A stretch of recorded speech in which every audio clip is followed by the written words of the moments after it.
સુરત શહેરમાં ટ્રાફિક નિયમોનું ચુસ્ત પાલન કરવા માટે સુરત પોલીસ હવે ટેકનોલોજીનો વધુ ઉપયોગ કરી રહી છે। સુરત શહેરના તમામ મુખ્ય રસ્તાઓ અને 4 રસ્તાઓ પર સીસીટીવી કેમેરા લગાવવામાં આવ્યા છે।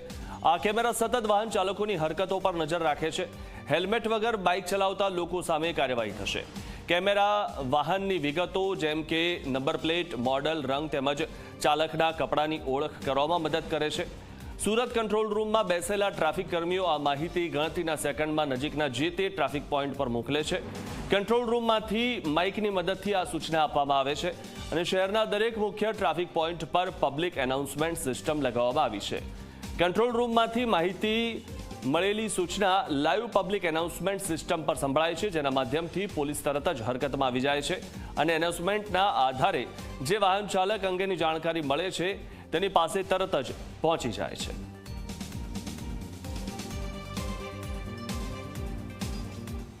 સુરત શહેરમાં ટ્રાફિક વિભાગ દ્વારા હવે હેલ્મેટનો કાયદો ફરજિયાત લાગુ કરવામાં આવ્યો છે। ત્યારે ખાસ કરીને જે તે ટ્રાફિક પોઈન્ટ ઉપર જે વાહન ચાલક હેલ્મેટ વગરનું હશે તેમને ડાયરેક્ટ જે કંટ્રોલ રૂમના જે પોલીસ કર્મચારી હશે તે માઇકથી એનાઉન્સમેન્ટ કરશે અને જે તે સેન્ટર પર હાજર જે પોલીસ કર્મચારી છે તેમને ઈ મેમો આપશે। હાલ આપણી સાથે ટ્રાફિક વિભાગના ડીસીપી જોડાયા છે।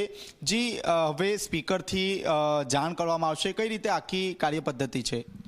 સુરત શહેર ટ્રાફિક શાખા દ્વારા સૌપ્રથમ તો તમામ સુરતના શહેરીજનોને અભિનંદન પાઠવીશ એટલા માટે કે લગભગ છેલ્લા 10 દિવસમાં સુરતીઓ એ 90% વધારે હેલ્મેટ પહેરીને રસ્તા પર દેખાઈ રહ્યા છે। પોતાના સુરક્ષાની ચિંતા સાથે સાથે અમને જે સહકાર એમનો જોઈતો હતો એ સહકાર આપી રહ્યા છે। એના માટે તો સૌપ્રથમ તો તમામ સુરતના શહેરીજનોને અભિનંદન। પરંતુ સાથે સાથે હું ચોક્કસપણે કહીશ કે જે 10% લોકો એવા છે કે જે હેલ્મેટ નથી પહેરી રહ્યા એમના માટે અમારો એક્શન પ્લાન રેડી છે।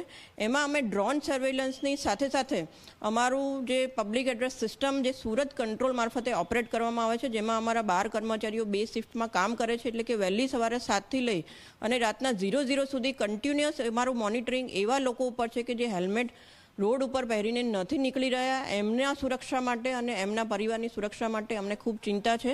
સુરત શહેરમાં અકસ્માતમાં ઘટાડો લાવવા માટે કુલ 100 પોઈન્ટ ઉપર જે પબ્લિક એડ્રેસ સિસ્ટમ લગાડવામાં આવી છે એમાં અમારા કર્મચારીઓ કંટ્રોલ રૂમ મારફતે મોનિટરિંગ કરી અને જે પણ વાહન ચાલકો 2 વ્હીલર ચલાવે છે ને હેલ્મેટ નથી પહેરતા એમના બાઇકના કલર સાથે અથવા તો એમના કપડાના કલરને આઈડેન્ટિફાઈ કરી સુરત શહેર કંટ્રોલ મારફતે જે ડિપ્લોયમેન્ટ અમારું પોઈન્ટ ઉપર અથવા તો જંકશન ઉપર હોય છે એમને એલર્ટ કરે છે અને એમને એવું જાણ કરે છે કે આ વાહન ચાલકે હેલ્મેટ નથી પહેર્યું તો એમનો તાત્કાલિક ફોટા અને વિડીયો લઈ અને જે અમારી મોબાઈલ એપ છે એના મારફતે ઈ ચલણ જનરેટ કરવામાં આવે છે। સાથે સાથે શહેરમાં એવા અમુક એરિયા પણ આઈડેન્ટિફાઈ કરવામાં આવેલા છે કે જેમાં 80% કરતાં ઓછું હેલ્મેટનું કમ્પ્લાયન્સ છે। ખાસ કરીને કોટ વિસ્તાર, અઠવા, અમરોલી, ઉત્તરાણ, કાપોદ્રા અને કતારગામ જેવા વિસ્તારોમાં જ્યાં કમ્પ્લાયન્સ ઓછું છે ત્યાં અમે ડ્રોનની મદદથી એનું સુપરવિઝન કરી એમના ફોટો અને વિડીયો લઈ રહ્યા છે અને આ સુપરવિઝન મારફતે પણ ચોક્કસપણે એમના ઈ ચલણ જનરેટ કરવામાં આવશે।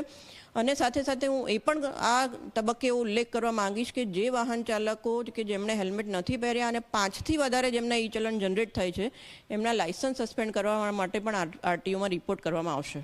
તો આ ડીસીપી જોએ સ્પષ્ટપણે કહ્યું છે કે ડ્રોનની મદદ તો અત્યાર સુધી લેવામાં આવતી હતી, પરંતુ હવે જે ડાયરેક્ટ જે પોલીસ કંટ્રોલ રૂમ છે ત્યાંથી જે તે વ્યક્તિ જો હેલ્મેટ વગરનું દેખાશે તો તેમને ઈ ચલણ પણ ફાળવામાં આવશે। કેમેરામેન વિજય ભેસાણ સાથે ચેતન પટેલ, ઝી મીડિયા, સુરત।